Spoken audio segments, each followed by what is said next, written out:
Hey guys, Ryan here. Hope all you guys are having an awesome weekend so far. As you guys know, today is a very big day on the channel. But before I get into that, guys, I want to welcome all of you back to the channel of Main Event Baseball with Ryan. As you can tell, the guy sitting to my left is my special guest for this evening, none other than Boise Hawk left-handed pitcher and my host brother for the second year in a row, Cameron Dayton. Cameron, welcome. Good to be here. So Cameron, most people don't know much about you, so tell the audience a little bit about yourself. All right. Well, starting with the baseball side of things, I am a left-handed pitcher slash maybe first base DH. I've two-wayed for most of my life. I might get a chance to do that this year. We'll see how that plays out. But yeah, I've been playing baseball since I was 3 years old, and fell in love with the game very early. Started taking it serious around like 10 years old. Kind of worked my way up. Been doing that. Other than that, I graduated from Seattle University. I'm sure we'll get into a lot of that stuff. Oh yeah, we will. Going in later, but yeah, just super happy to be here. Super excited. Awesome, and so we're going to go into the questions. Obviously, you said you played baseball as a kid, but were there any other sports growing up that you played as a kid, and if so, what sports? I tried. I tried playing other sports. The first one that I tried was soccer.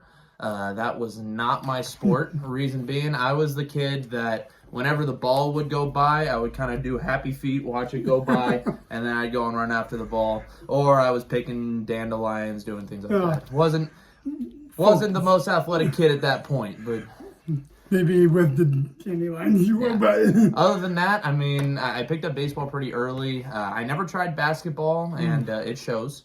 But other than that, I guess if you want to count like ping pong or spike ball, but I wouldn't really count those. Well, I mean, ping pong. Yeah, I'll count it. I mean, fair enough. I'll count it. I mean, it's and I guess sport. those is kind of just a side sport. Yeah, right. Just kind of side hobby type stuff. So, well, did you? So, you said you were played baseball at a young age. What positions as a kid did you play? Mainly. Started off, I think, like most kids do, in the outfield. But quickly developed the ability to catch the ball. So I started off at first base pretty early. I would say that was around kind of the coach pitch side of development. But being a lefty, the spots I was able to play was very limited. Although I did have a season in Little League where I did play a little bit of catcher. Ooh. And that was pretty interesting. Especially there was one game we were playing. And we were playing... what age was it? It had to be like 10, 11U, something like that. And I was behind the plate, and the league provided each team with catcher's gear and a catcher's mitt. Oh, wow. The problem is, and you had to give it back at the end of the year, but the problem was they gave you a righty catcher's mitt. And obviously they were expecting catchers to be right-handed. I obviously am not. Yeah. So what happened was my dad talked to the league. They were like, yeah, you can just use a first baseman. It'd be totally fine. So I'm back there with a first baseman, and my whole strategy at that point was just to pick the ball with the lobster claw that I was catching everything with. One team that we played against had an issue with it. And so what they did is they went to the umpire. The umpire was like, oh, you can't use that glove. My dad was like, oh, but we talked to the head of the league, and they're like, we don't care. He can't. So oh, come on. We ended up pulling out that game, fortunately, but it was a close game. After that game, that day, we went and got a lefty catcher's mitt.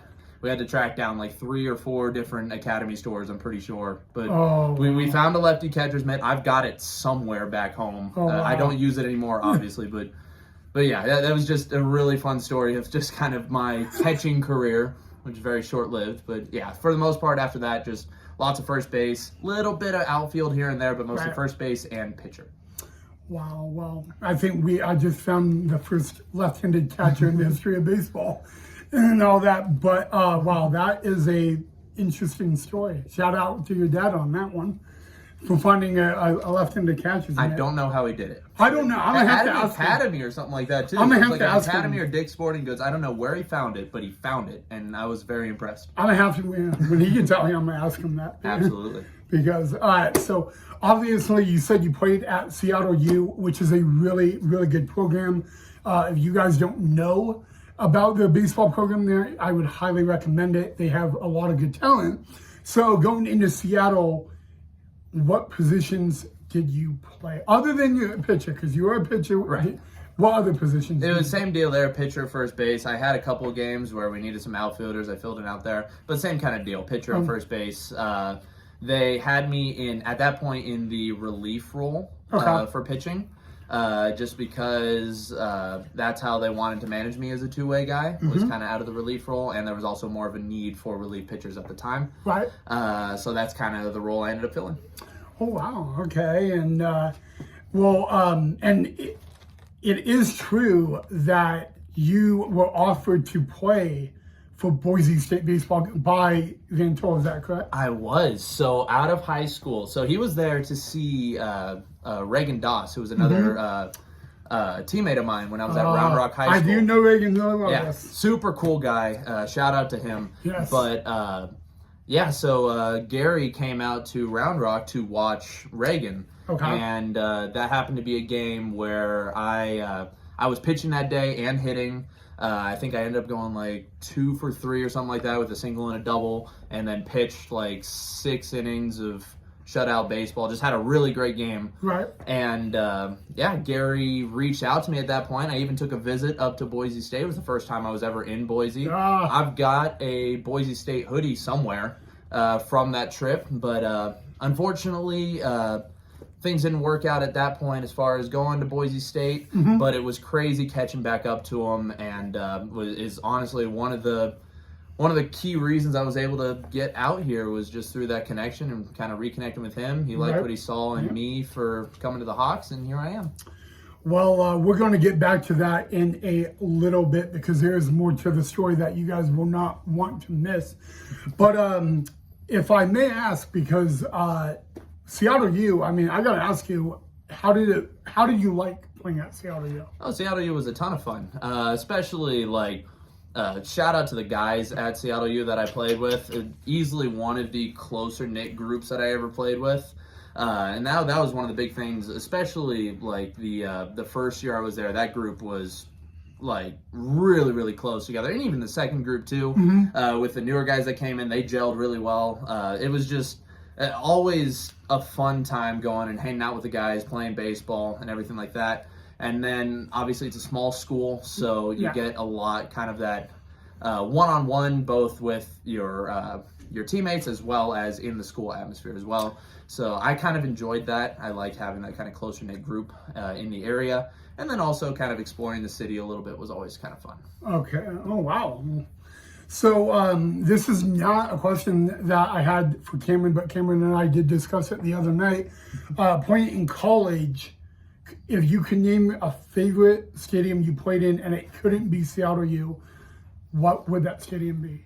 That's a tough one. But I would say kind of the biggest atmosphere and the most fun to play in, and this is going to sound strange, was probably at A&M. And the reason being Shout out Cole Kaelin. Right. The reason being is because I just loved the energy that stadium brought, even though we were on the receiving end of a lot of, that student section is one of the loudest in the nation.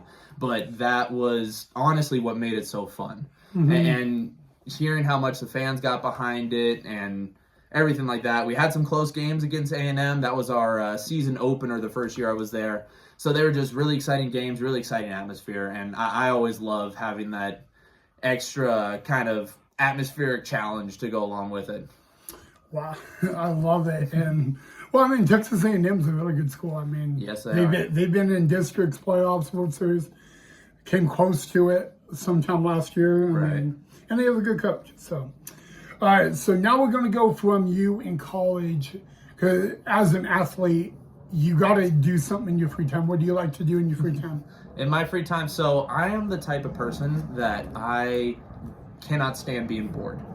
And so what happens is whenever I'm bored and I've run out of things to do, I will oftentimes find new things to do. So I have a plethora of hobbies that I picked up. I've done everything from disc golf to video editing and music production. I play guitar pretty often. I learned that from my grandpa and my uncle. Shout out to them.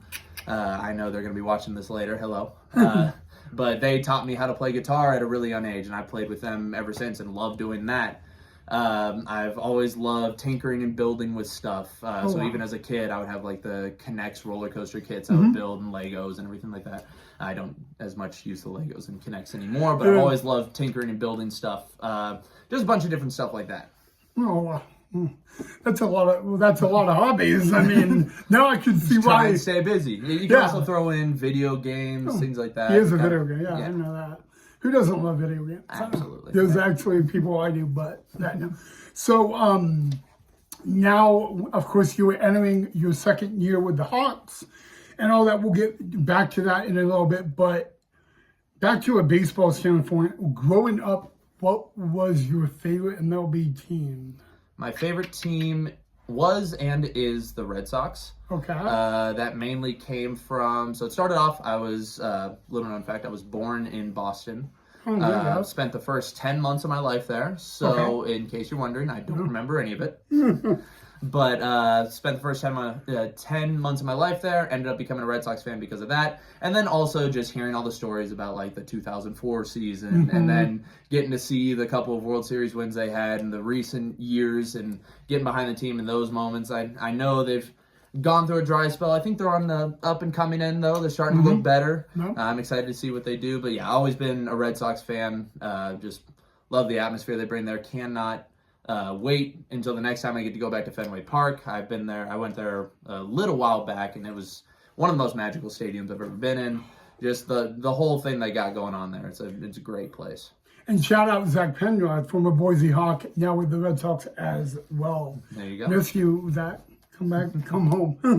And all that. All right, so you're a Red Sox. There's a lot of Red Sox players we can talk about all night. But if you could pick up a favorite MLB player, and it could be Red Sox, it could be not, who would it be? Right. Throughout majority of my life, I always really liked the story of Dustin Pedroia. Okay. And just hearing how he pushed through a lot of the stuff that he pushed through and ended up on top. I always loved his story. I loved how he played. He played like his life depended on it. I just always loved watching him. So he's a big one. As of recent, I've been really liking learning about and getting to know the story of Duran as well. And it's been really cool. That's more of a recent one that I've really come to enjoy the story and see how he's fought through stuff and come out on top as well. I like the kind of battle stories and things like that. Always been a fan of those.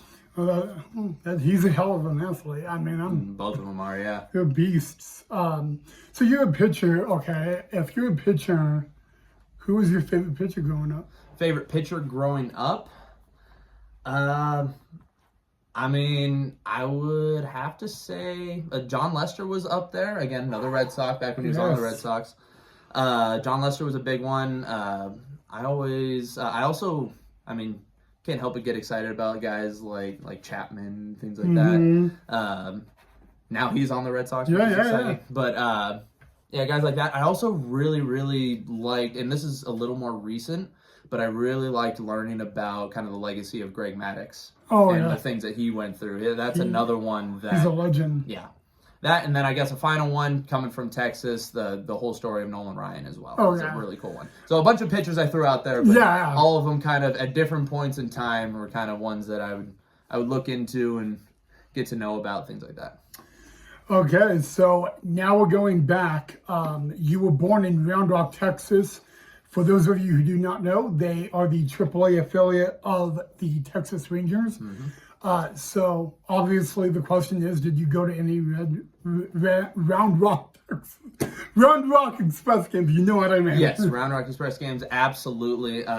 Especially when I was in Little League, we always had different events, things like that they would do for the Little Leagues around the area. So especially for like All-Stars, there would be games where like if you were on the All-Star team, you'd get to go across the warning track and like before the game, and it was always a really cool moment being down on the field with the big guys playing, things like that. But so that's I've been to a lot of games, enjoyed a lot of games, things like that. Another memory I have at the Round Rock Express Stadium is I actually got to play there for my high school playoff games. And for that was probably one of the cooler moments I've had in a game. We were playing against, I forget who we were playing against, but it was a playoff game. We were down by a runner on first base. I was up to bat. I get a high and in fastball, and I put it in the right center gap to get a triple, I believe. Get the first run on the board. We ended up winning that game. It was a really close game, back and forth. But that moment, what was so cool about that moment was all of Round Rock pretty much showed up to that game. And so it was the first experience I had where, like, I hit the ball, and as I was running to first base, I could feel the sound of the crowd pushing me to first base. And just that feeling is something I've been chasing ever since. It's such a cool feeling. That is a story, guys, I did not find out about until the other night. So that's a really good story. I mean, high school kid playing on a AAA baseball field like that. And having a base hit triple.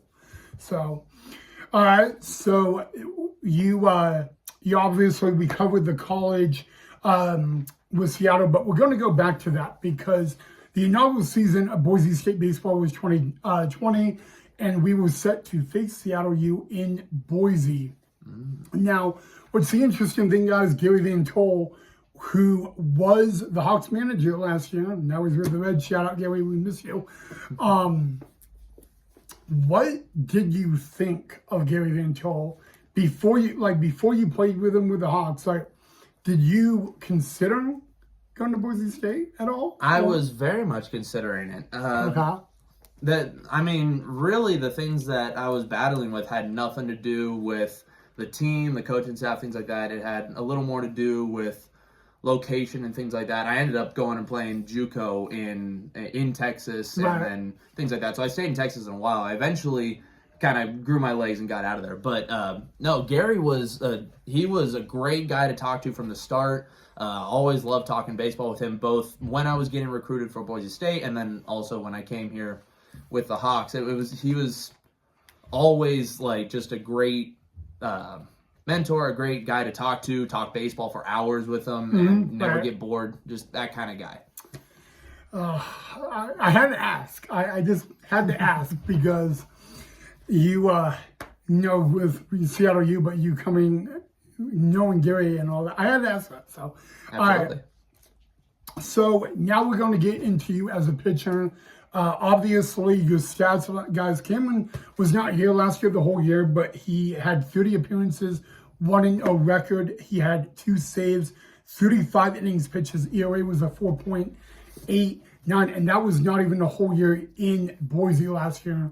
Obviously, you have a different goal for yourself with the Hawks this year. Tell us what your goals are for this season with the Hawks. Well, from a pitching standpoint, I've been training to have a little more longevity. I would love to fight for a starting role. Obviously, that comes down to what the coaches decide on that. My goal is to put the best product on the field that I can and let them make the decision. But I'm shooting for a starting role in the starting rotation. And then I want to bring back the bat. It's something that I did all throughout my career, all the way up through college. And, last year I know there was a certain role that I needed to fill, especially coming in late. But Beecham's given me the chance to take a look at it this year. He wants to look at all the options he has, and I love that I'm getting the opportunity to kind of swing the stick again, and I'm excited to do so and see if I can earn some form of a spot and see what happens. I want to see you pitch on opening day, of course. I want to see you swing and all that. But if you guys haven't seen the video of Cameron hitting yesterday, go check it out. But before we continue on your goals for this season, you didn't just get a pitch for the Hawks last year. You got a pitch in front of your mom and dad, your aunt and uncle right here in Boise. They came out for 3 games, and 2 out of the 3 you pitched. How did it feel, and were you nervous? Definitely nervous, but that was kind of it was a little bit of a payoff of a moment that I know they were hoping just as much as I was hoping was going to happen for a long time. It was my first professional career. It was my first time playing professional baseball and getting paid for the sport that I love playing. And that moment of them getting to see kind of the live like representation of that, and them getting to see me go out and compete in front of, you know, I think that day was a couple thousand fans and everything like that. It was just a magical moment overall. They said that they were very proud of me, and it was just really cool. I really, really enjoyed that moment. Shout out to his family, you guys. It was great to meet them, talk baseball with them, watch this guy pitch with them. But you know, you're in the Pioneer League. You're in your second year in the Pioneer League. The Pioneer League had a rule last year. It's a new rule. You guys may have known it. It is a challenge rule where the pitcher, the catcher, or the hitter can challenge a call, and they have to tap their head. As a pitcher, do you like that rule, or what's your thoughts on that? It's a double-edged sword, and I love it whenever there's a pitch that's in the zone or touching the zone, and it gets called a ball. We challenge it. Gets overturned to a strike. Obviously, that's awesome. But on the times where I try and establish the zone, get off the plate a little bit, and then I get that pitch that's borderline, I get the umpire to call it, and then the challenge comes in and it gets overturned, not so much. Yes. But I think at that point it evens out.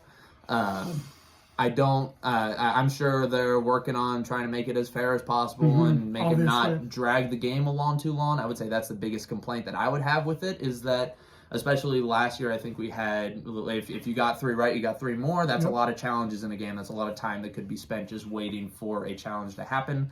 I would say that's the biggest complaint I had. I heard they might be addressing that this year. I'm not sure. That's just things that I might have heard that they're thinking about. But yeah, I would say that's my only complaint with it. But other than that, I think there's definitely positives and negatives. It's very tough to tell whether it should go one way or another. Sweet. And then, obviously, everybody knows you're a pitcher, so what pitches do you throw? All right. I have 2 different fastballs. So I have a 4-seam. The 4-seam stays up, rides arm side a little bit. Here's a ball if you want to hold it. Yes, I got you. So 4-seam, hold across the seams like that. I've got a 2-seam. I get a little bit wider. The reason I get wider is because it kills some of the rotation, causes it to sink a little bit more. So I have a 4-seam and a sinker, and that's my 2 different fastballs. I then have a changeup, which acts like the 2-seam, but is slower, a little more arm side run. And then just recently brought back the splitter, and the splitter has a little bit of tumbling action, kind of straight down. And then I've got kind of a funky curveball grip here, where I have 3 different contact points. A lot of people will throw the C. I like to get the thumb on top, and then when I release, I will pop the thumb, and that helps me control the release point. I've done that for a while, but that is my curveball. And so kind of coming in with a technically 5-pitch mix. Fine. And you had 4 last year, correct? Right. Last year I didn't have the splitter, but I did have both fastballs and the changeup and the curveball. Okay. Well, this is actually a question that Cash asked me to ask you. So Cash, interesting. Yeah, so new manager. Cash, I love you, by the way, bro. All right. Here. Yeah, I miss him already. Yeah. All right. So obviously, you got to be on the road with the team. You got to play in a lot of stadiums. But if there was any stadium in the entire Pioneer League you got to play in last year on the road, what would that stadium be? If I got to pick a stadium on the road. Yeah, only on the road. Right, because I'd pick Memorial Stadium otherwise. I mean, Glacier was a nice setup. It was. Glacier, the town was beautiful, the field was beautiful. I also, again, like the atmosphere of, I got an opportunity to come in and close out a game in Glacier where it was a close game. It was like 5-3, and I came in with 1 out, runner on first or something like that, and I had to get out of the jam. And just the exhilarating feeling of kind of getting through that one. Ended up getting out of it, and we won the game. So kind of created a core memory there too. That was my first kind of big moment in professional play. So a little bit of an emotional attachment there as well. So I would say probably Glacier's field. Glacier, and guys, they have a gorgeous field. I mean, I don't know why they're not even a minor league team, but Shout out Glacier, by the way. But so yeah, and here we got a couple more, not too much. And one of the big ones is you're playing for a different manager this year. Obviously, if you don't know, Gary Van Tol, longtime manager with us, is now with the Reds. Cash Buchan is returning to the Pioneer League, and he is known for winning. But before we can get to Cash, what were your thoughts of playing for Gary Van Tol last year? Oh, it was awesome. Again, I had a little bit of history before I came in, and that kind of set us off immediately on the right foot. And it was super fun playing for him. He was super chill guy. Couldn't ask for anything else out of a head skip. Things like that, yeah. All right, and now that you have Cash, not only are you possibly getting an opportunity to be a two-way player, maybe even a starter, but you got to be around 2 days now. You got to be around him for 2 days.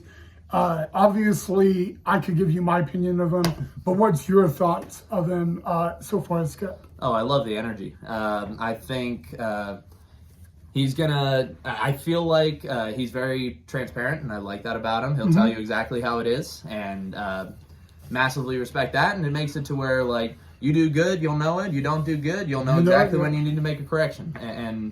But yeah, he's the type of guy. I think he'll light a fire under you if you need it. He'll let you run if you're running. Yep. I mean, I can't help but love that out of a head skip. So. All right, guys. Before we end the video, guys, I just want to remind you the breaking news announcement. 2 weeks from today, the Boise Hawks will be in action at Hawks Memorial Stadium. We will welcome the Black Sox, an independent team that is full of players who are trying to get scouted.